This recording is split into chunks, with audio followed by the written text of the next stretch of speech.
The United Kingdom has just been shaken to its very core. A bombshell has dropped that no one saw coming. And yet, in hindsight, the signs were always there.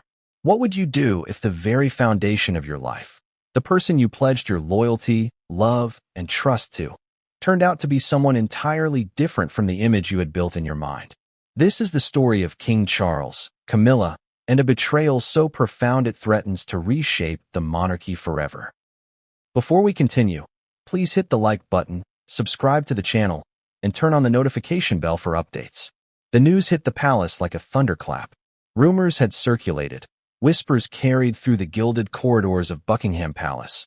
But nothing prepared the nation for what came next.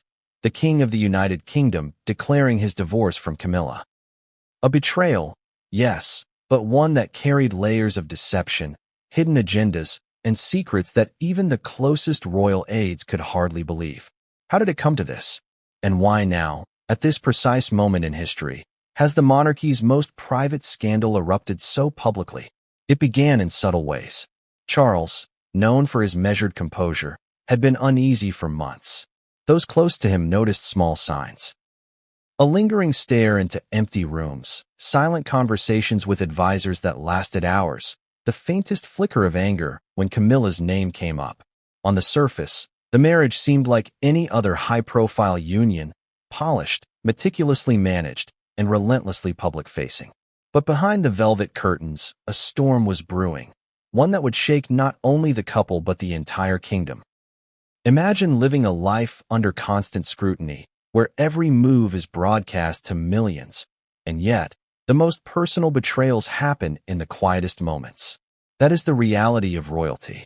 A smile for the cameras can mask a heart in turmoil.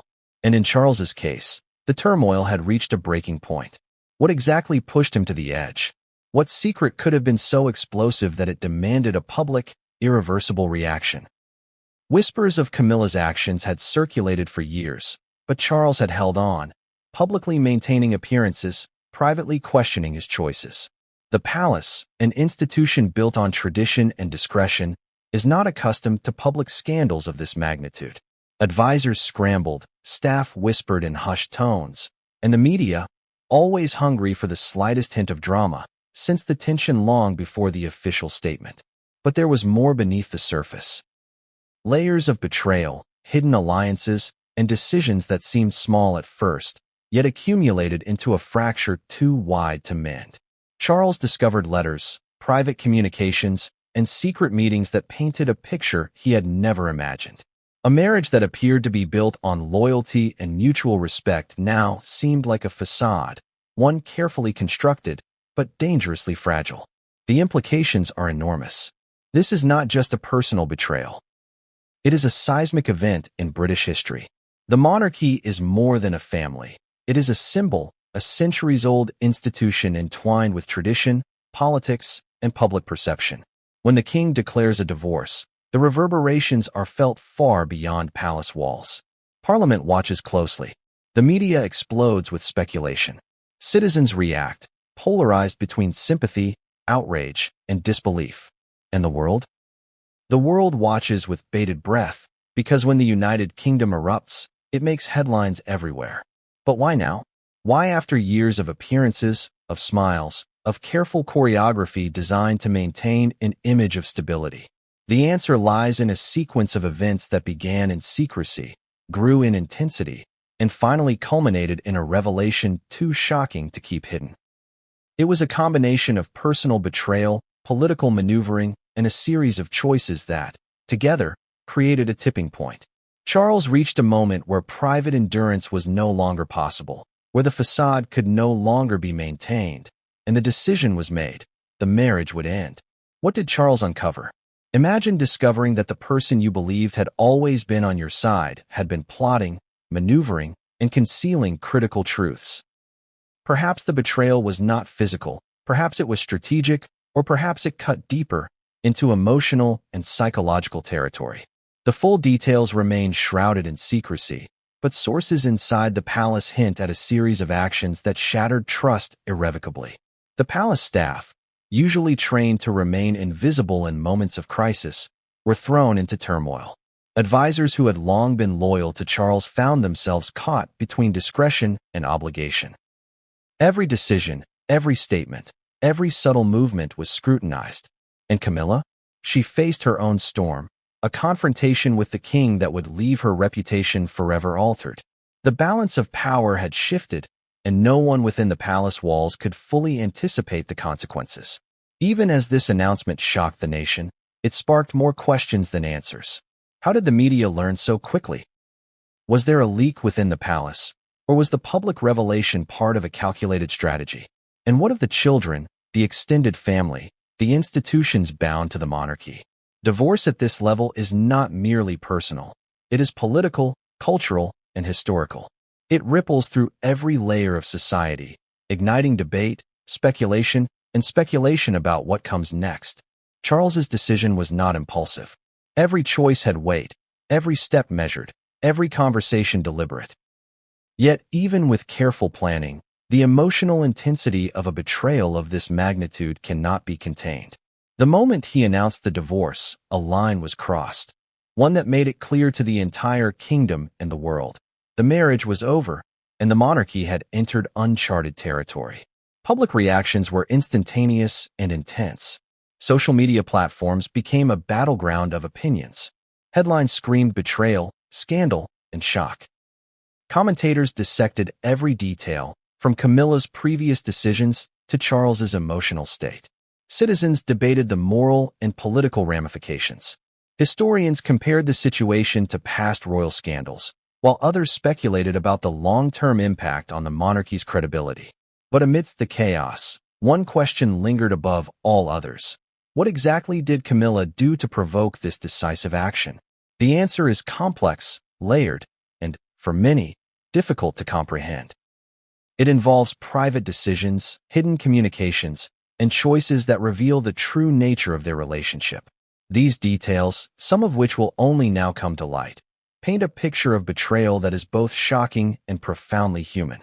And yet, even as the nation reels, the story is far from over.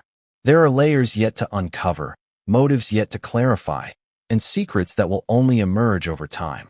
What appears on the surface is only the beginning.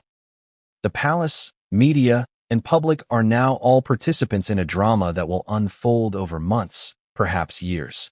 And for Charles and Camilla, every step forward carries consequences that will be felt for the rest of their lives. So what happens next? How will the monarchy navigate this unprecedented crisis? What hidden truths will emerge as the story unfolds? And most importantly, what was the betrayal that could push a king to take such a bold and irreversible step? The answers lie deeper in the palace corridors, behind locked doors, and within the private lives of two of the most public figures in the world. But the most shocking part? The story that begins here will take twists, turns, and revelations that no one, neither the palace staff, the public, nor even Charles and Camilla themselves, could have anticipated. Every answer leads to a new question, every revelation exposes a deeper layer, and every secret threatens to rewrite what we thought we knew about the British monarchy. So, as we step into the heart of this scandal, ask yourself, if the King of the United Kingdom can face betrayal at this level, can any of us truly trust the people closest to us? And more importantly, are you ready for the shocking truths that will be revealed next? Truths that will change everything you thought you knew about Charles, Camilla, and the crown?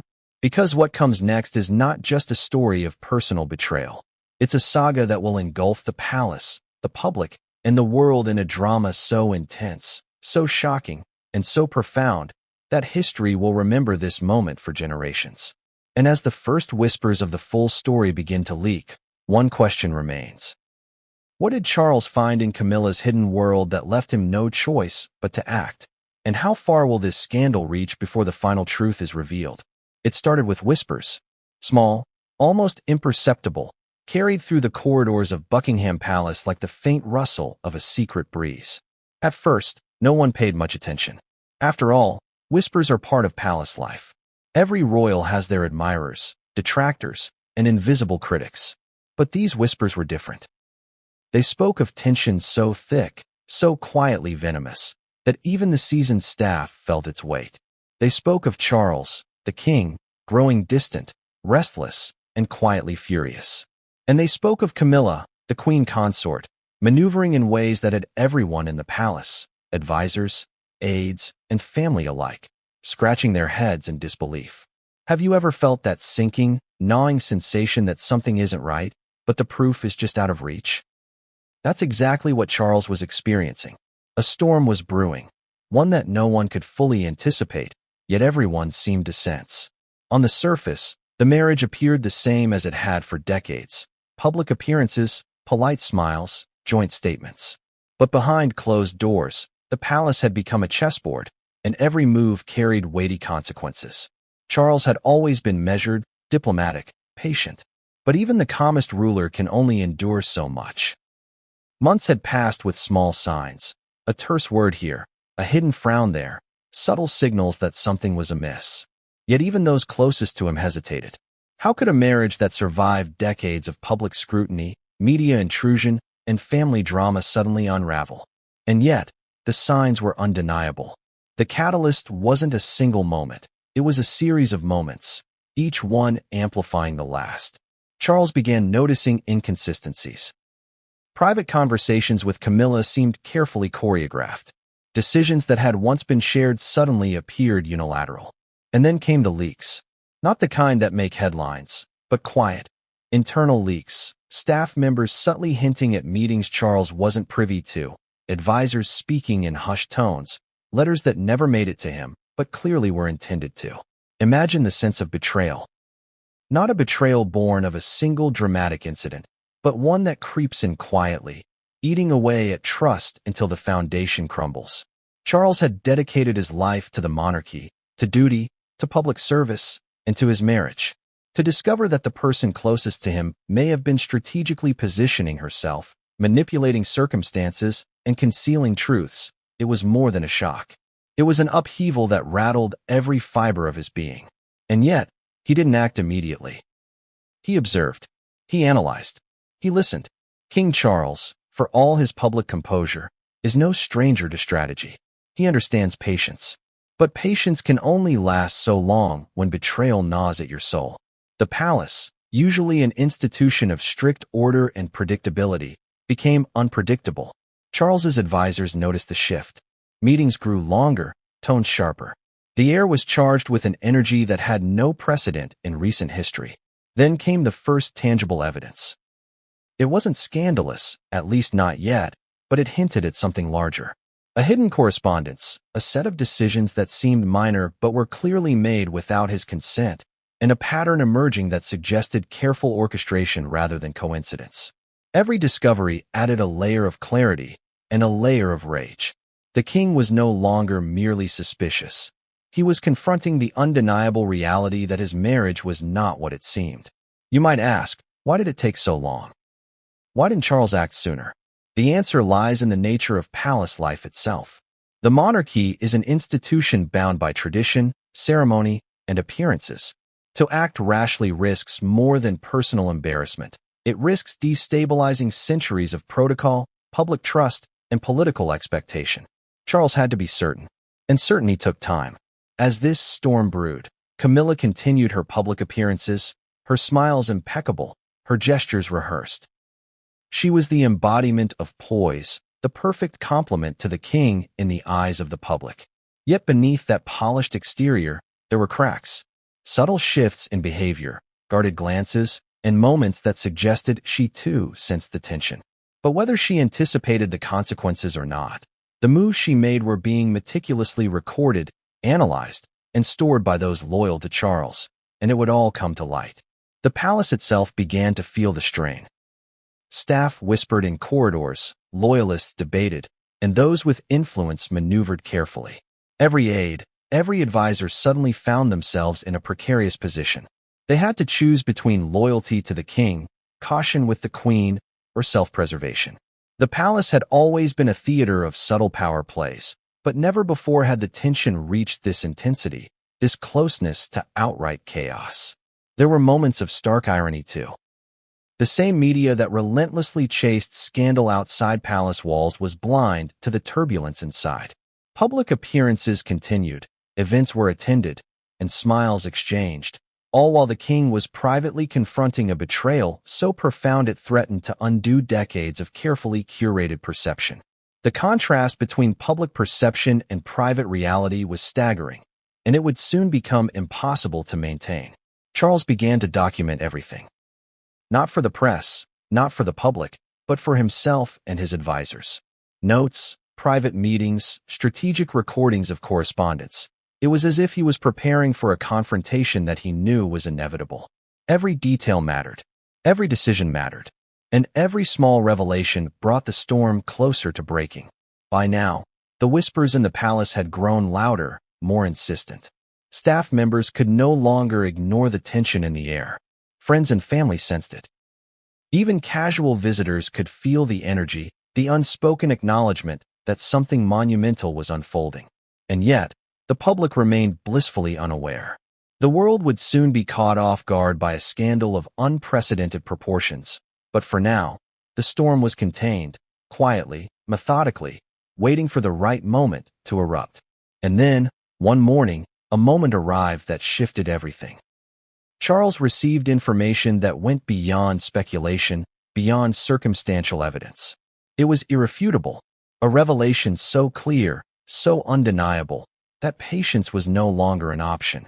The betrayal was not merely a series of small missteps. It was a deliberate, calculated series of actions designed to manipulate, conceal, and mislead. For the first time, Charles realized the full scope of what he was dealing with. Can you imagine the weight of that realization?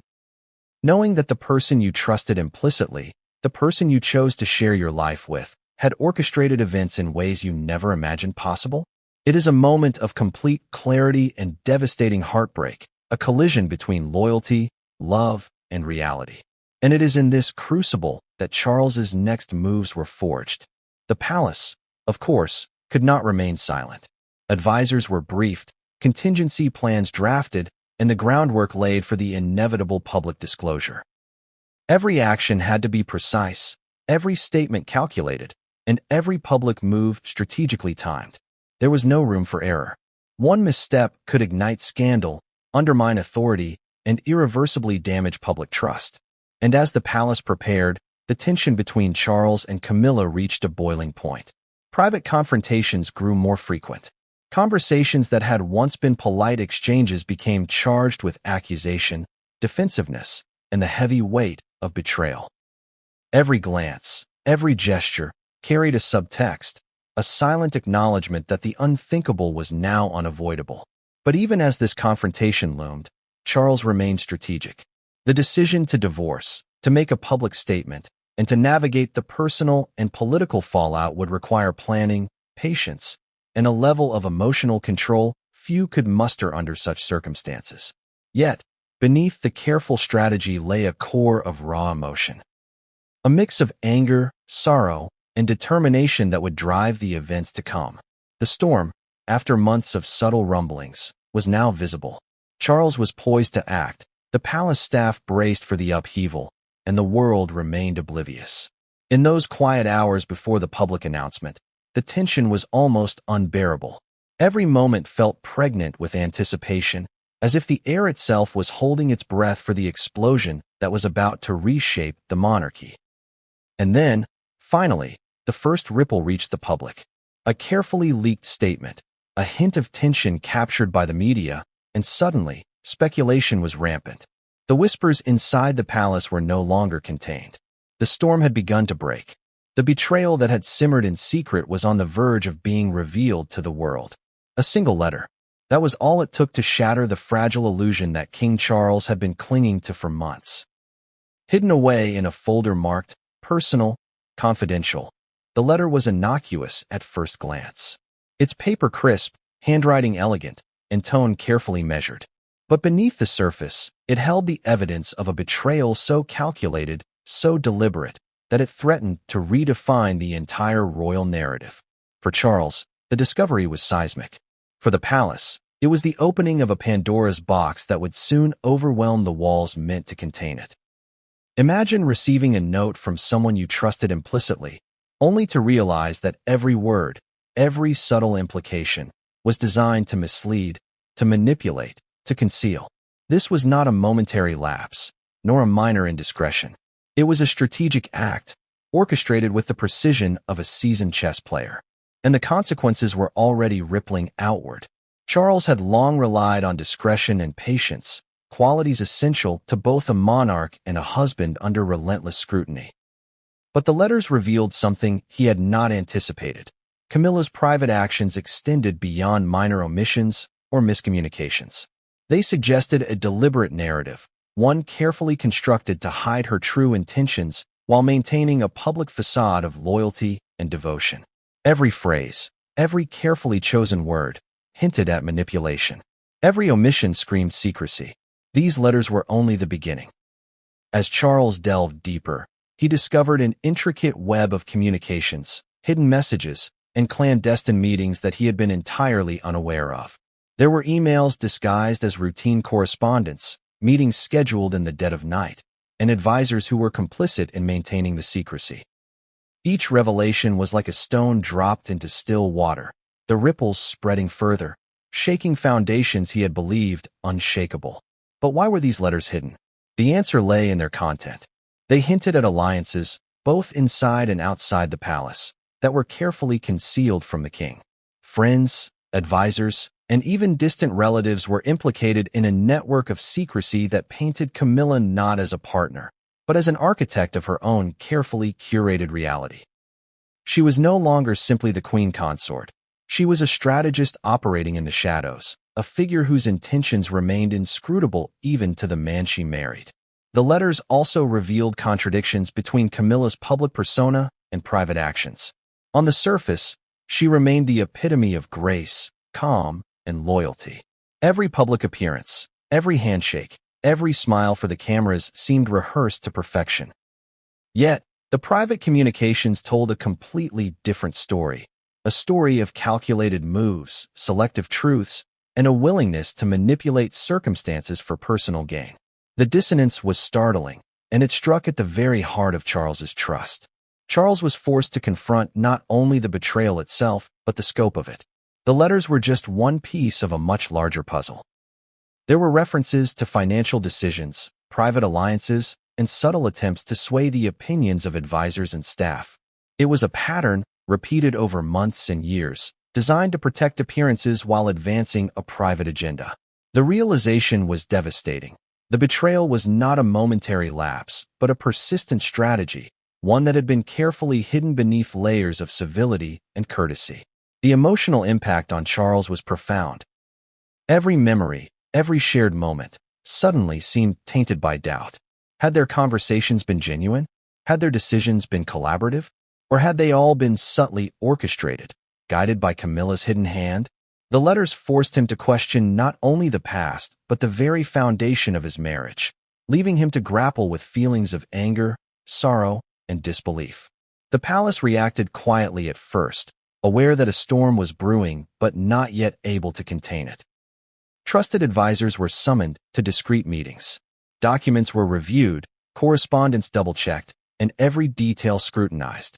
Even minor discrepancies were treated as potentially explosive, given the high stakes. The palace, an institution built on centuries of protocol and discretion, was suddenly operating under a new reality. The betrayal of its most prominent figures could no longer be contained. Charles, however, was not one to act impulsively. Every move, every response, was calculated. He understood that any public statement could have ramifications far beyond personal feelings. The monarchy, a symbol of stability, tradition, and continuity, depended on careful management of information and perception. Acting too soon could inflame public opinion, while delaying action risked further deception and potential damage. In this delicate balance, the king's patience became both a shield and a strategy.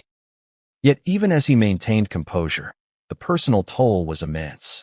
Letters that once seemed benign now appeared as instruments of manipulation. Small decisions, overlooked or misunderstood in the past, were reinterpreted in light of new information. Charles found himself reliving years of interactions, each encounter now subject to scrutiny. The process was exhausting, both emotionally and mentally, but necessary to understand the full scope of the betrayal. The letters also contained hints of wider implications.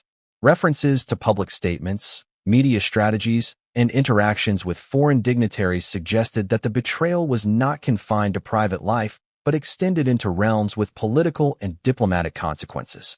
The king realized that what began as a personal breach of trust had the potential to impact the monarchy, the government, and even international relations. The stakes were far higher than a marital dispute. They were a matter of national significance. One particularly revealing letter stood out. It detailed a series of meetings between Camilla and advisors, disguised as routine consultations, that in reality involved discussions about managing public perception, influencing decision-makers, and subtly undermining Charles's authority. The language was precise, almost clinical, betraying careful planning. The emotional weight for the king was immense. Not only had his trust been violated, but the betrayal was executed with methodical precision. Imagine the shock, discovering that the person closest to you, whose loyalty you assumed was unwavering, had been quietly orchestrating events for personal gain, while maintaining an impeccable public image. The juxtaposition between Camilla's graceful public demeanor and the hidden manipulation was staggering. It was a reminder that appearances can be deceptive, and that even in the most controlled environments, human behavior can defy expectations. Charles's response was cautious but deliberate. He began documenting everything, creating a detailed record of correspondence, meetings, and discoveries. Every piece of information became a tool, a potential lever for understanding the full scope of the betrayal. Advisors were carefully briefed, and steps were taken to ensure that the king's decisions were informed, strategic, and deliberate. The palace had to operate with precision, balancing secrecy, strategy, and the eventual need for transparency. As the letters were analyzed, patterns emerged. Minor incidents that had seemed coincidental now appeared deliberate. Decisions that had once appeared collaborative were, in retrospect, unilateral moves by Camilla. Every revelation deepened the understanding of the betrayal, and with each layer uncovered, the emotional intensity grew.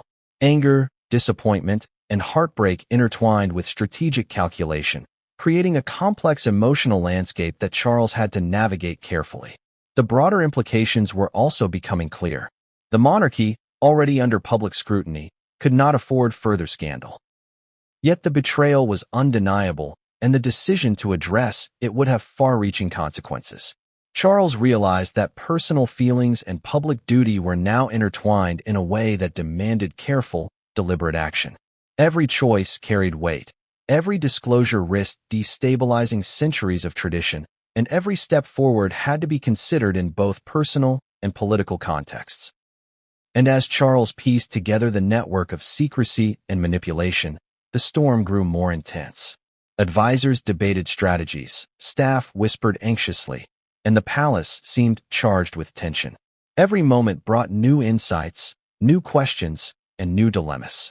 The king had to balance emotion with duty, loyalty with strategy, and private betrayal with public perception. The letters were more than just evidence. They were the key to understanding the magnitude of the betrayal. They revealed the careful orchestration, the hidden alliances, and the calculated moves that had gone unnoticed for years. They forced Charles to confront a painful reality. The person he had trusted the most had been shaping events in ways that served her own purposes, rather than the shared partnership they had publicly maintained. But as Charles prepared to confront this reality, one truth became unavoidable. The letters were only the beginning. Hidden layers, deeper secrets, and more startling revelations awaited, each with the potential to further unravel the marriage and shake the monarchy to its core. The king understood that while the letters had illuminated the betrayal, the full story had yet to emerge. And just when Charles thought he had uncovered the extent of the deception, a new discovery emerged. One so shocking that it threatened to redefine everything he thought he knew about Camilla, the palace, and the very nature of the betrayal itself. The world saw smiles, handshakes, and carefully choreographed appearances. They saw a couple that seemed unshakable, composed, and, by all accounts, devoted. But beneath the polished veneer, the palace was unraveling. Charles and Camilla's marriage, long presented as a picture of stability, was cracking under pressure.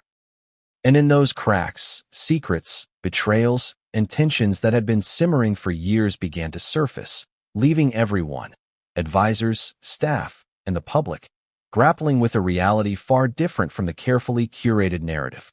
Have you ever looked at a person and wondered if their smile hides a world of deception? That is exactly what the public had been seeing. Camilla's outward grace and composure masked a series of calculated actions that few could detect. Charles's quiet patience and measured diplomacy concealed a growing storm of distrust and emotional turmoil. And in the palace, those who worked closest to the couple could feel it, a tension that made even mundane interactions heavy, electric, and fraught with unspoken questions. It began subtly, as all things do. A glance that lingered too long, a word that seemed off-kilter, an event handled differently than expected. Advisors noticed small inconsistencies in Camilla's public engagements, patterns that suggested a carefully constructed narrative designed to influence perception. Meanwhile, Charles was increasingly aware that the trust he had placed in his partner was being manipulated, not respected. The first cracks in the public facade became visible when routine events no longer ran smoothly. A seemingly minor misstep at a formal engagement, an overlooked detail, a miscommunicated message, a visibly tense interaction, sent ripples through the media. Observers began to speculate, noting subtle signs of discord. But these were just the opening moves in a drama that would soon engulf the palace entirely.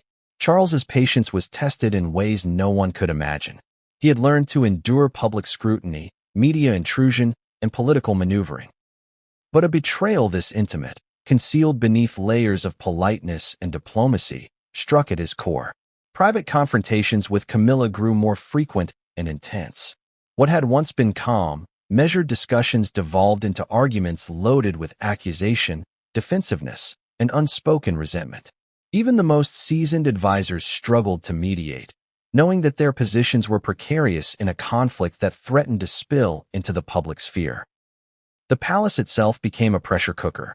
Staff whispered in corridors, unsure what to reveal and what to conceal. Loyalists debated their allegiances, caught between duty to the king and professional obligations to Camilla. Every decision, every step, became critical. One wrong move, one leaked detail, could ignite a media frenzy unlike anything the monarchy had experienced in recent history. And as the whispers grew louder, the cracks in the public facade widened, threatening to expose a reality the monarchy had long kept private. For the public, however, appearances still mattered. Every official photograph, every carefully scripted public appearance, portrayed a united front. Camilla's poise and elegance remained impeccable, and Charles's composed demeanor suggested stability. Yet insiders knew the truth. Every smile was calculated, every gesture a mask, and every public engagement an exercise in control. The contrast between perception and reality was staggering, and increasingly difficult to maintain. As the story unfolded behind closed doors, Charles began to piece together the extent of the manipulation. Camilla's actions, once minor and seemingly benign, revealed a larger pattern. Hidden communications, private meetings, and subtle influence over advisors all pointed to a deliberate effort to shape events, conversations, and perceptions. The realization was devastating. What the public saw was carefully constructed theater, while the truth was a tangled web of betrayal and secrecy. This dissonance between public appearance and private reality created both emotional and strategic challenges. Charles had to balance his personal sense of betrayal with the public duty of maintaining the monarchy's image.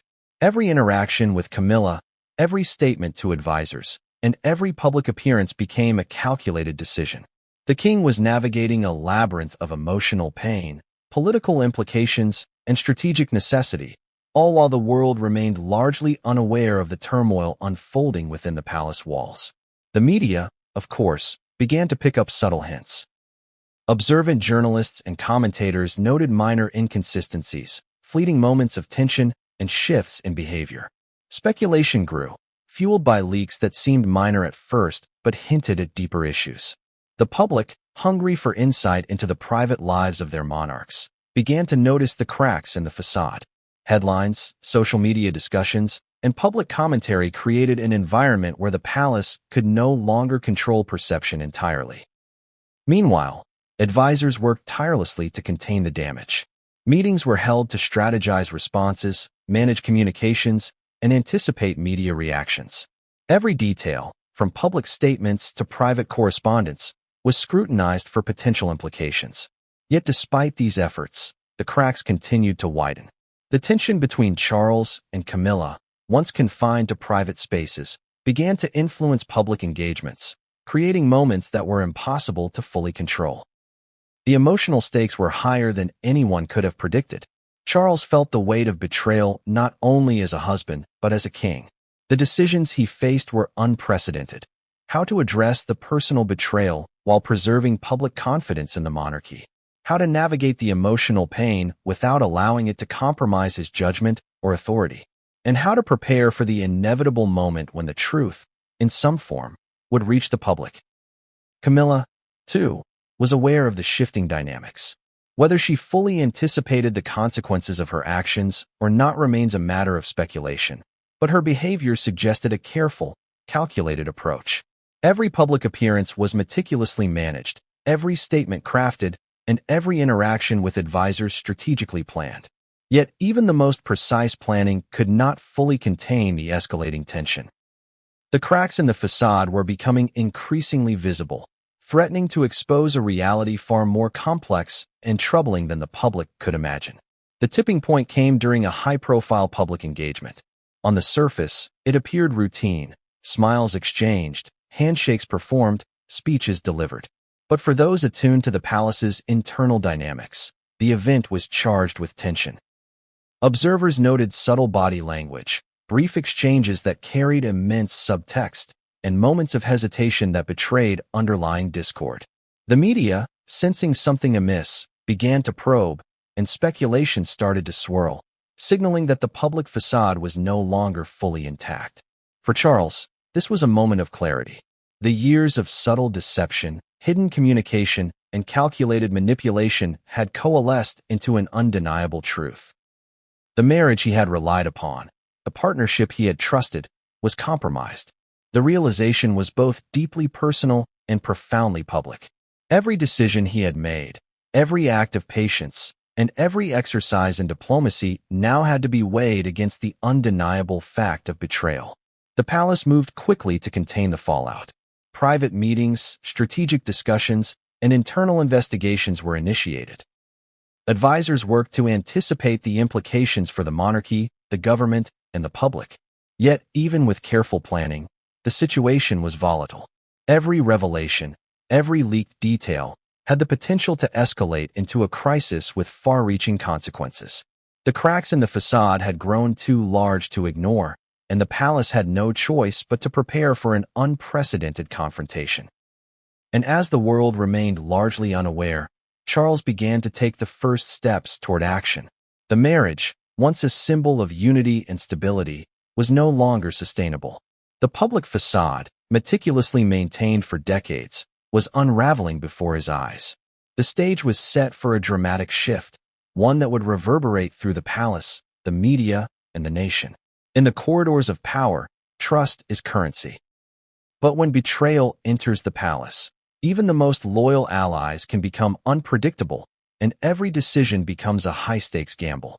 For King Charles, the discovery of Camilla's hidden letters and clandestine actions had already shattered the foundation of his marriage, but the storm did not stop there.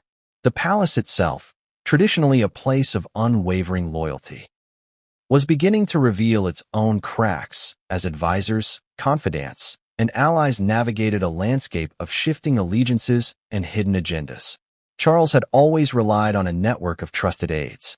These individuals were carefully selected over years, people who understood the nuances of palace life, the delicate balance between private discretion and public duty, and the emotional weight of navigating royal scandals. Yet now, even the closest allies faced dilemmas that could compromise their loyalty. Some were quietly supportive of the king, providing counsel and strategic guidance. Others, whether out of fear, ambition, or personal interest, were less transparent, leaving Charles to question who truly had his best interests at heart. Have you ever been in a situation where the people you relied on the most were suddenly unpredictable? That uncertainty can be paralyzing. Every conversation must be scrutinized, every suggestion considered in the light of possible ulterior motives. For Charles, the palace had always been a controlled environment, a place where loyalty was assumed and discretion was a given. Now, those assumptions were shattered. Every smile, every word, every gesture from an advisor carried an underlying question. Are they aligned with me, or have they been influenced by someone else? The first signs of internal conflict emerged subtly. Advisors who had once coordinated seamlessly began hesitating, offering opinions that seemed calculated to protect Camilla rather than support the king. Minor disagreements over strategy grew into larger debates about how to handle the mounting evidence of betrayal. Charles, ever observant, noticed these shifts, and the realization was chilling. The palace, once a fortress of loyalty, contained factions that were quietly at odds. It was not just the advisors who were unpredictable. Extended family members, distant cousins, and even trusted staff were drawn into the growing tension. In an environment where appearances are paramount, secrets are currency, and influence is power, allegiances can shift with astonishing speed. A casual comment, a minor action, or a seemingly innocent leak could alter the balance of trust, forcing Charles to constantly reassess who could be counted on and who might be working against him. One particularly alarming discovery was the presence of unofficial communications, private meetings between Camilla and certain advisors, notes passed discreetly, and subtle attempts to influence decisions outside Charles's knowledge. These were not errors or oversights. They were deliberate, calculated actions designed to manipulate perception and control outcomes. The revelation was a shock because it demonstrated that the betrayal extended beyond personal interactions and into the very mechanisms that supported the monarchy. Charles now faced an unprecedented challenge: how to manage a palace where the lines between loyalty and manipulation had blurred, where allies could not be assumed trustworthy, and where every strategic move had to consider multiple, often hidden, variables. For a king, this was an extraordinary situation. Leadership is difficult in the best of circumstances. When betrayal infiltrates the ranks, the stakes multiply exponentially. Despite the tension, Charles remained deliberate and strategic. He convened private councils with those he knew he could trust, documenting every interaction, every decision, and every piece of advice. He worked to identify patterns, understand motivations, and uncover hidden alliances. It was a painstaking process, requiring both patience and vigilance. But the king understood that clarity and preparation were essential before taking any decisive action against Camilla or revealing the extent of the betrayal to the world. The emotional dimension of these internal betrayals was intense. Charles had to reconcile the personal betrayal of his marriage with the professional and political complexities of managing his court. Advisors were not mere employees. They were confidants, mentors, and intermediaries who had shaped his understanding of governance and palace dynamics. Discovering that some of them were compromised or influenced by hidden agendas was a blow that went beyond personal disappointment. It threatened the very machinery of decision-making within the monarchy. Meanwhile, Camilla's network of influence continued to grow more apparent. Those who had been quietly loyal to her were now emboldened, offering counsel that subtly undermined the king's authority or presented selective information. These actions were often invisible to outsiders, yet their cumulative effect was significant. The palace's internal dynamics were shifting, creating a precarious environment where every choice carried risk. Charles had to navigate a labyrinth where personal betrayal intersected with political calculation, a challenge that demanded both intellect and emotional resilience. To complicate matters further, external actors began to sense the tension within the palace. Media operatives, political commentators, and even international observers could detect subtle shifts in behavior and appearance. Rumors, speculation, and leaks began to surface, each one threatening to turn a private crisis into a public spectacle. The king, acutely aware of these pressures, understood that controlling perception would be as critical as addressing the betrayal itself. Every step had to be measured, every disclosure carefully timed, and every strategic interaction calibrated to maintain credibility and authority. Charles also had to contend with the psychological toll of these internal betrayals. constant vigilance, scrutiny of trusted advisors, and the weight of maintaining composure while navigating deception were exhausting. Sleep became restless, decision-making heavier, and every conversation fraught with potential pitfalls. The personal and political dimensions of betrayal intertwined, leaving the king in a state of constant tension, aware that any misstep could have catastrophic consequences. Yet, even in the midst of this turmoil, Charles began to see patterns emerging. He identified advisors whose loyalty was unwavering, those whose neutrality was pragmatic, and those whose actions were influenced by hidden allegiances. He began to construct a strategy not only for confronting Camilla, but for managing the palace's internal dynamics, ensuring that when the public revelation came, the monarchy would remain intact despite the personal and political upheaval. One particularly tense moment involved a senior advisor whose long-standing relationship with Charles had been considered rock solid. Evidence suggested that this individual had participated in discussions with Camilla, influencing decisions without the king's knowledge. The confrontation was delicate, charged with emotion and implications far beyond personal disappointment. It highlighted the pervasive reach of betrayal within the palace, forcing Charles to recalibrate his approach to leadership, trust, and strategy. The stakes were clear. To navigate this crisis successfully, Charles had to balance emotional intelligence, strategic foresight, and the ability to discern genuine loyalty from manipulation.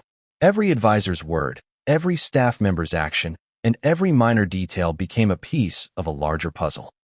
The king understood that misjudging loyalty could have irreversible consequences, not only for his marriage but for the monarchy itself. As these internal dynamics unfolded, the palace atmosphere grew increasingly tense. Private meetings, discreet consultations, and careful observation became the norm. Staff whispered anxiously, advisors weighed every word, and the king moved with deliberate caution, aware that one misstep could ignite a full-blown crisis. The betrayal was no longer a private matter. It had seeped into the very machinery of the palace, challenging authority, trust, and the delicate balance that had long maintained royal order.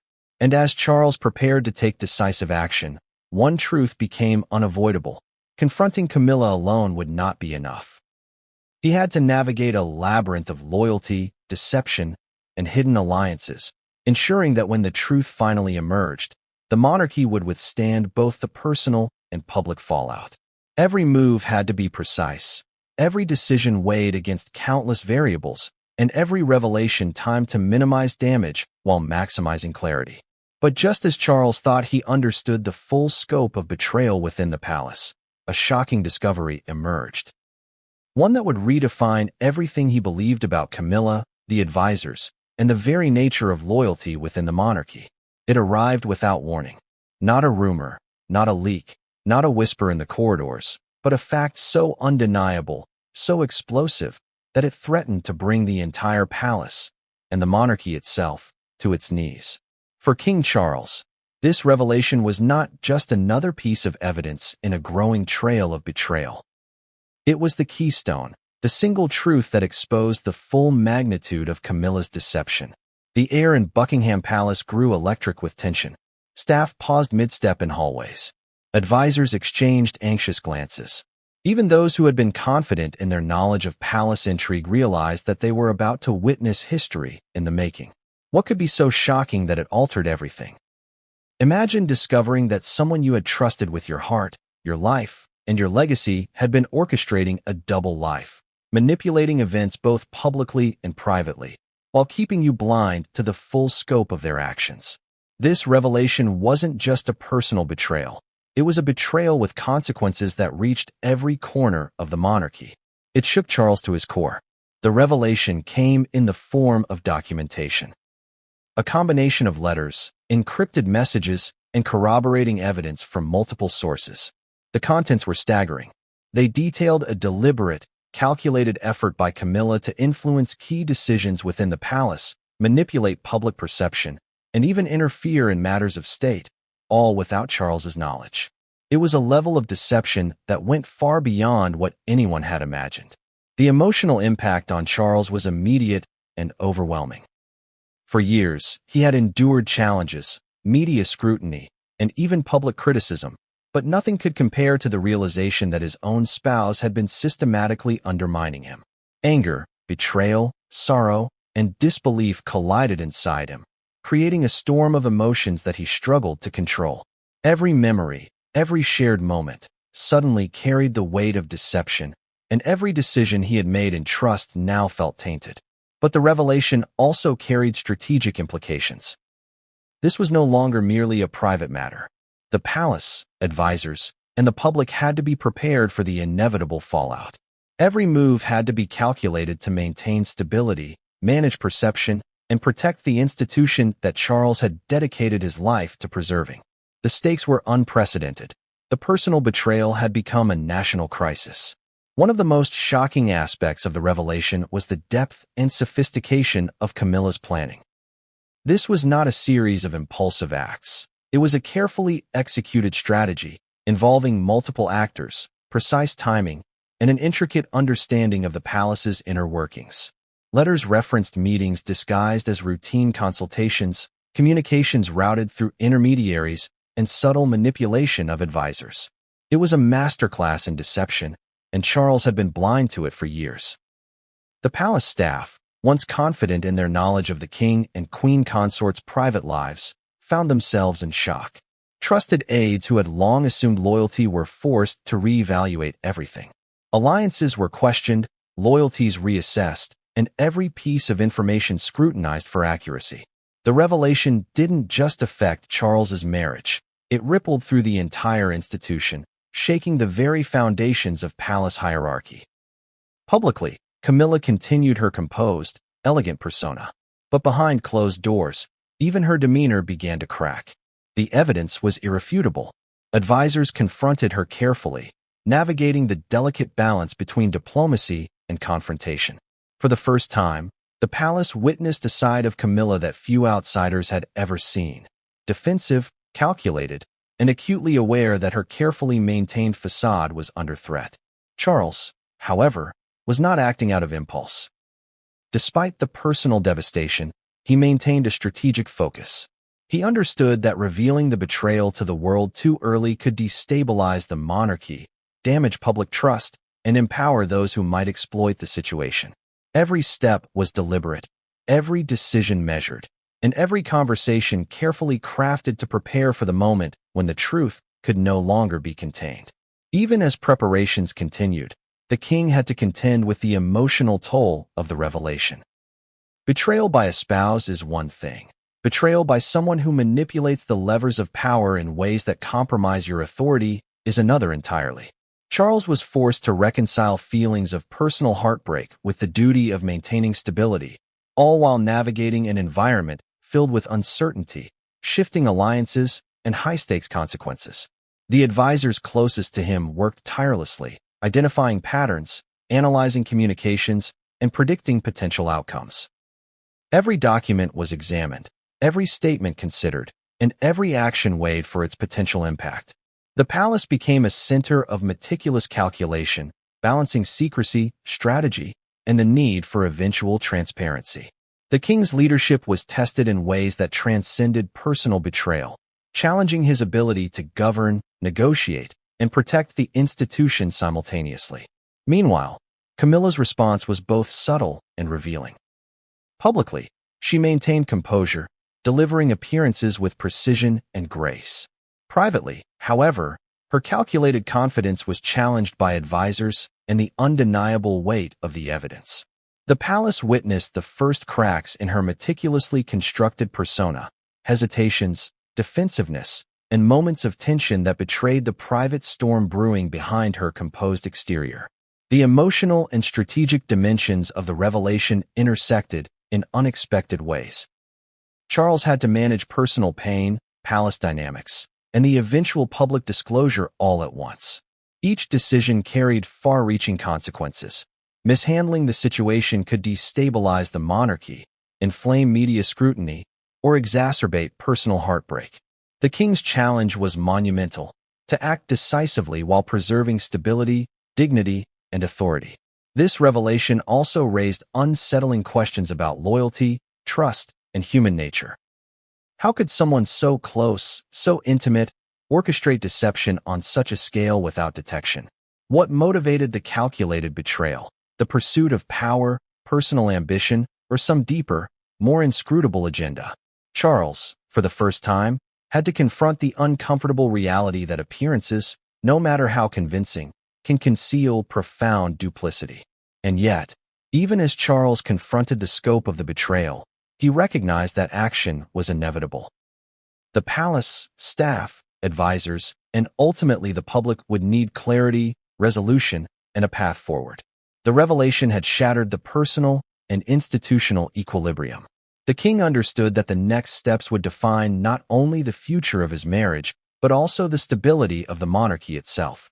But just when it seemed that the full extent of the betrayal had been uncovered, a new twist emerged, one so shocking it threatened to eclipse everything Charles had discovered so far.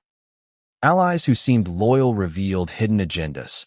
Evidence pointed to deeper conspiracies, and the path forward became more complicated than ever. The walls of Buckingham Palace had witnessed centuries of secrets, whispered promises, and hidden agendas. Yet nothing could compare to the tension that now gripped its inner chambers. King Charles, having pieced together the web of betrayal, realized that private reflection alone would not suffice. Action required strategy, and strategy demanded clarity. That clarity came through a meeting, a clandestine, high-stakes gathering that would alter the trajectory of the monarchy and set the stage for one of the most shocking royal revelations in modern history. This meeting wasn't planned for public consumption. It was a gathering of the king's most trusted advisors, loyal confidants, and select palace staff, convened under conditions of utmost secrecy. The participants were acutely aware that what was discussed within these walls could determine the fate of the crown, the public perception of the monarchy, and the personal life of the king himself. Phones were confiscated, entrances carefully monitored, and even long-standing staff members were asked to leave until the discussions were complete. The weight of the moment was palpable, and every participant understood the stakes. This was a turning point, one that would determine whether the monarchy weathered the storm or collapsed under its weight. Charles entered the room with measured composure, though inside, his mind raced. The betrayal he had uncovered was vast, deliberate, and calculated. But now, for the first time, he would confront the problem not alone, but with the guidance and counsel of those he trusted implicitly. The air was thick with anticipation, tension, and unspoken questions. What would be revealed? Who could be trusted? And how would they act? The meeting began with a review of the evidence. Charles laid out every discovery: letters, messages, hidden meetings, and subtle manipulations. Each piece of information was meticulously documented, analyzed, and discussed. Advisors spoke in hushed tones, dissecting each revelation, assessing motivations, and predicting potential outcomes. It was a methodical, almost surgical process, a way to ensure that every angle was considered before any public action was taken. Yet, even as the discussion unfolded, the emotional dimension was impossible to ignore. Charles's face, though composed, bore the weight of betrayal. Every word, every glance, reflected the tension of a man forced to reconcile private heartbreak with public duty. For those present, the sight was both shocking and sobering. They were not merely witnessing palace intrigue. They were witnessing the emotional fallout of a betrayal that had touched the very heart of the monarchy. One advisor, speaking cautiously yet firmly, summarized the situation. The betrayal was not a simple lapse in judgment. It was an orchestrated campaign that extended beyond personal deception. It involved manipulation of advisors, careful control of information, and strategic influence over public perception. The implications were profound. If the betrayal became public without careful management, it could destabilize the monarchy, undermine the king's authority, and provoke a scandal of historic proportions. Charles listened intently, absorbing every detail, weighing every potential consequence. He understood that his next steps would define not only the immediate outcome, but also the long-term stability of the crown. He was not acting out of impulse, though the emotional pain was immense. Every decision was strategic, informed by both evidence and intuition, balancing personal betrayal against public responsibility. Then came a turning point in the discussion, a revelation from a senior advisor that shifted the entire focus of the meeting. Documents previously thought to be minor or unrelated were brought forward, revealing connections between Camilla and individuals outside the palace, figures who had influence in media, politics, and business circles. The depth of the network was staggering. It suggested that the manipulation was not only internal but extended far beyond the palace walls, potentially influencing public opinion, government decisions, and even international perception. The room fell silent. Even the most seasoned advisors were struck by the audacity and scale of the betrayal. The discussion shifted from strategy to shock as participants grappled with the full implications. Charles, however, remained focused. He understood that panic would be useless. Only a measured, calculated response could contain the fallout and protect the institution he had devoted his life to. As the meeting progressed, Charles began outlining potential courses of action. Every option carried risk. Confronting Camilla directly could provoke resistance or denial. Leaking details to the public could trigger media frenzy and political instability. Doing nothing was no longer an option. The king had to navigate this minefield with precision, balancing immediate action with long-term strategy. One proposal emerged that was particularly daring: a carefully orchestrated confrontation with Camilla, conducted privately but with advisors present, to secure acknowledgement of the betrayal and to document her responses. This approach would provide clarity, evidence, and leverage, while maintaining control over the narrative. It was risky, highly risky, but it offered a path to manage both personal and institutional consequences. Charles considered it carefully, weighing emotional pain against strategic necessity. The tension in the room was electric as the plan was debated. Advisors offered perspectives, potential pitfalls, and contingency plans. Every detail, from timing to location to participants, was scrutinized. The discussion was intense, charged with emotion and strategy, as each person grappled with the reality that the king's marriage and the monarchy itself was on the line. By the end of the meeting, a consensus emerged. Action was necessary, but it had to be controlled, deliberate, and calculated. Charles would confront Camilla, gather acknowledgement of her actions, and prepare for the eventual public disclosure. Advisors would manage communications, monitor potential leaks.